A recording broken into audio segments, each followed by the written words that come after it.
চাকরি দেওয়ার নামে লক্ষ লক্ষ টাকা হাতিয়ে নিয়ে অভিযুক্ত এখন শ্রীঘরে। আপনারা দেখছেন সেই সময়কার বিশেষ মুহূর্তের ধারণকৃত ভিডিও চিত্র আজকে স্বপ্নগর পত্রিকার অনলাইনে। এখন শুনুন বিস্তারিত। বেকার যুবক যুবতীর চাকরি পাইয়ে দেওয়ার নাম করে লক্ষ লক্ষ টাকা হাতিয়ে নিয়ে চাকরি দিতে না পারায় অভিযোগের উপর ভিত্তি করে গ্রেপ্তার ওই অভিযুক্ত। স্বপ্নগর থানার পুলিশ সূত্রে জানা যায়, গ্রেপ্তার হওয়া ওই ব্যক্তির নাম মলয় গাঙ্গুলি। তার বাড়ি দক্ষিণ 24 পরগনার বাড়াইপুর এলাকায়। অভিযোগের সূত্র ধরে পুলিশ ওই ব্যক্তিকে খোঁজ করছিল।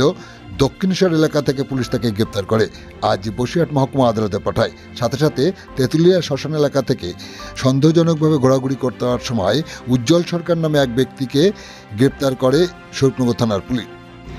পুলিশ সূত্রে জানা যায়, তার বাড়ি বাঁকড়া এলাকায়। আজ দুপুরে একই সাথে বসিরহাট মহকুমা আদালতে পাঠায় স্বপ্নগর থানার পুলিশ ওই দুই অভিযুক্তকে। আপনারা দেখছেন সেই সময়কার বিশেষ মুহূর্তে ধারণকৃত ভিডিও চিত্র আজকের স্বপ্নগর পত্রিকার অনলাইনে।